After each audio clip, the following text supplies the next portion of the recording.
Esse vídeo é um oferecimento de SofaScore, o melhor aplicativo de estatísticas em tempo real. Link na descrição e no primeiro comentário fixado. Eu não sei se vocês também perceberam, mas ultimamente eu tenho visto uma certa onda de pessoas falando sobre o Kaká na internet. E não falando de um jeito que a gente imagina, glorificando o jogador que ele foi, mas sim falando que ele foi superestimado, que ele não foi nada do que as pessoas dizem, e em alguns casos extremos, falando até que ele foi apenas um jogador comum, o que na minha opinião é uma completa loucura, e eu acho que a pessoa que fala isso certamente não viu muito bem o Kaká jogar. Portanto, para entender o porquê dessa afirmação ser completamente equivocada na minha opinião, a gente precisa voltar um pouco no tempo, mais especificamente quando ele começou no São Paulo, mas já chamava a atenção desde as categorias de base. Já no mês de novembro de 2001, o garoto deu um salto gigantesco. Ele foi convocado pela primeira vez para a seleção brasileira, ainda no início da sua carreira, para disputar os amistosos sob o comando de Filipão. Naquele momento, o treinador havia anunciado que testaria apenas jogadores que atuavam no Brasil em uma espécie de laboratório para a Copa do Mundo que se aproximava. Kaká, com pouquíssima experiência profissional, ganhou a chance e a agarrou com as duas mãos. As atuações, tanto com o São Paulo quanto nos amistosos, chamaram a atenção não apenas da comissão técnica, mas também dos torcedores. Em maio de 2002, a revista Placar fez uma pesquisa perguntando aos brasileiros quem deveria ser titular da chamada Seleção do Povo, e Kaká aparecia entre os nomes mais votados. O garoto de 20 anos havia conquistado o país. Pouco tempo depois, ele foi convocado para disputar a Copa do Mundo de 2002 no Japão e na Coreia do Sul. Mesmo sem ser titular, ele fez parte daquele grupo lendário que conquistou o Penta de forma invicta e voltou para o Brasil como campeão mundial. Porém, é importante dizer que o sucesso na seleção não foi isolado nesse momento. No mesmo ano, o nome de Kaká apareceu no time ideal da América, montado pelo tradicional jornal uruguaio El País, ao lado de estrelas já consagradas. Era o reconhecimento continental de um talento que crescia em velocidade meteórica. De volta ao São Paulo, Kaká assumiu de vez o protagonismo do time. No Campeonato Brasileiro de 2002, o tricolor foi o melhor time da primeira fase, terminando disparado na liderança, e muito desse sucesso passava pelos pés do jovem camisa 8. Ele se tornou o cérebro do meio-campo, organizava, acelerava e decidia. Com passes precisos e uma facilidade impressionante para chegar à área e finalizar, Kaká mostrava um estilo muito moderno já naquela época, aquele tipo de meia que não apenas pensa o jogo, mas também executa e finaliza. Nas oitavas de final, o São Paulo enfrentou o Santos, uma das grandes surpresas daquele campeonato. Kaká não teve uma boa atuação no segundo jogo e o tricolor acabou eliminado. Porém, a campanha do meia foi tão consistente que o resultado final não ofuscou seu brilho. Ele terminou o torneio com 9 gols e diversas assistências, sendo o principal nome do time ao lado de Reinaldo e Luiz Fabiano. E no final do ano, vieram as premiações. A revista Placar reconheceu o tamanho do seu desempenho com 2 dos prêmios mais importantes do futebol nacional. A Bola de Prata, como melhor meia do Brasileirão, e a Bola de Ouro, como melhor jogador da competição. Tudo isso com apenas 20 anos. Era o início de uma ascensão meteórica. Kaká já havia conquistado um Mundial, liderado o São Paulo em grandes campanhas e recebido prêmios individuais de destaque continental. Nessa primeira passagem pelo tricolor, foram 131 jogos e 48 gols. Portanto, só com esse começo fica claro que a narrativa de que Kaká foi superestimado simplesmente não se sustenta. Um atleta que antes dos 22 anos já havia sido campeão mundial, melhor jogador do Campeonato Brasileiro e destaque continental, não pode jamais ser tratado como comum. Mas o que realmente impressionou foi o que ele fez nos anos seguintes no futebol europeu.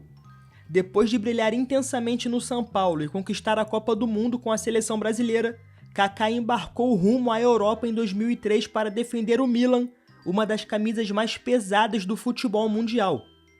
Quando ele chegou à Itália, o time vivia um momento de glórias, afinal, havia conquistado a Champions League na temporada anterior e tinha no seu elenco nomes consagrados como Rivaldo, Shevchenko, Maldini, Pirlo e Seedorf. Por isso, Kaká chegou com status de promessa, mas sem a expectativa de ser titular imediato. Ninguém imaginava que em questão de meses, aquele jovem brasileiro mudaria completamente a hierarquia do elenco. No entanto, logo nos primeiros treinos, Ancelotti percebeu algo diferente. Kaká unia técnica, inteligência e um poder de decisão raro. O seu estilo de jogo era direto, eficiente, mas sem perder a magia. O impacto foi imediato. Mesmo chegando para ser reserva, Kaká rapidamente conquistou a vaga de titular, deixando dois monstros do futebol mundial no banco, Rivaldo e Rui Costa. E ele não apenas jogava, ele fazia o time ser melhor. A sua primeira temporada foi um sucesso absoluto. Em 3-4, foi o melhor jogador da campanha que levou o Milan ao título italiano, o primeiro em 5 anos. Foram 30 jogos e 10 gols na Série A. Mas além dos números, havia a sensação de que algo novo estava acontecendo. E dessa forma, ele rapidamente virou o xodó da torcida rossoneira. Os anos seguintes apenas consolidaram o que o mundo já percebia. Kaká era um craque de nível mundial. Ele se tornou peça intocável no esquema de Ancelotti, sendo o motor ofensivo de um Milan que, mesmo com estrelas, girava em torno dele.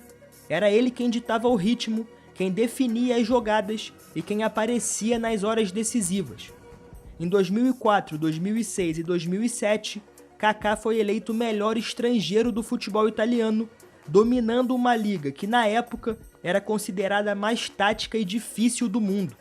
Ele recebeu também a Bola de Ouro italiana em 2007, um reconhecimento máximo entre os jogadores locais.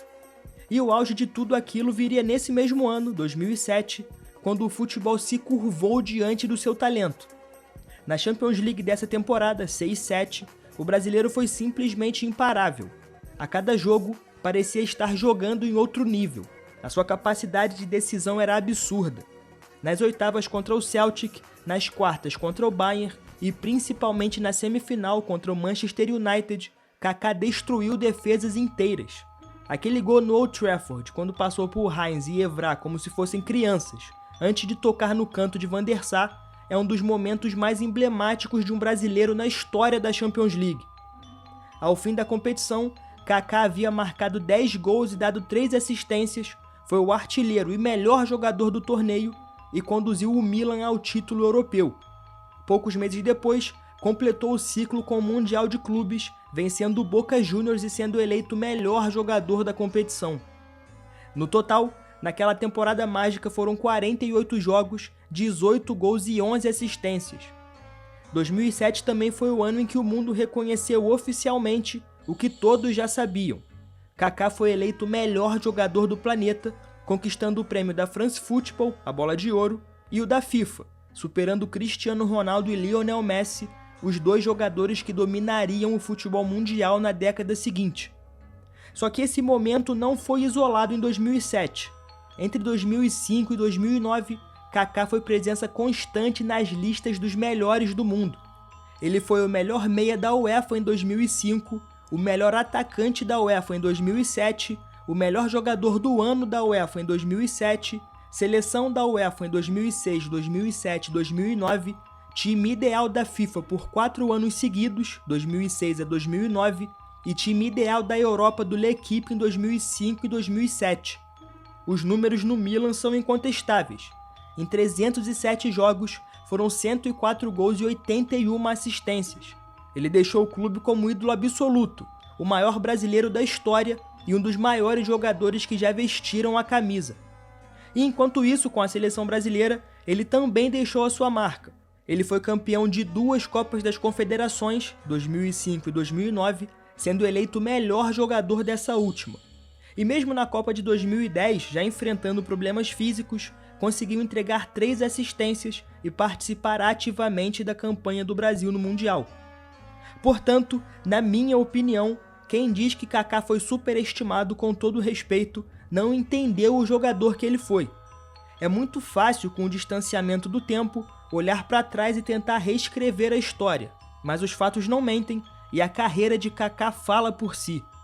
É verdade que ele não era o mais plástico, o mais espetacular em termos de drible, ou aquele que arrancava aplausos a cada toque na bola como Ronaldinho Gaúcho.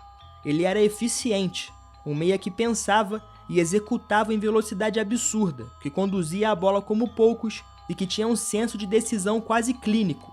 E talvez seja justamente por isso que algumas pessoas hoje falam dele como se ele tivesse mais cartaz do que merece.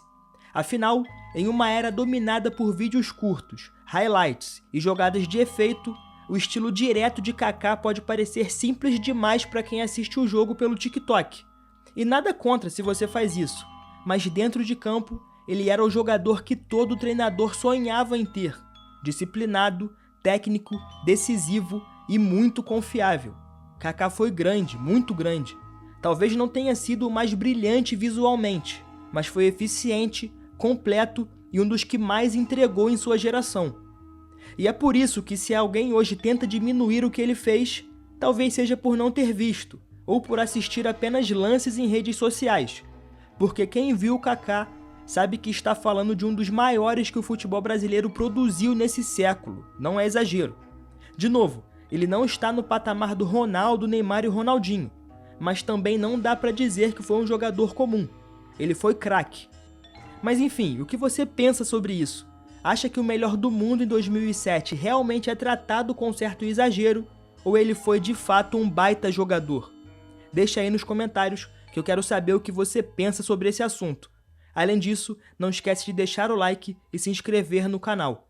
Esse foi o Analisando o Jogo, seu espaço de análises e história sobre o esporte.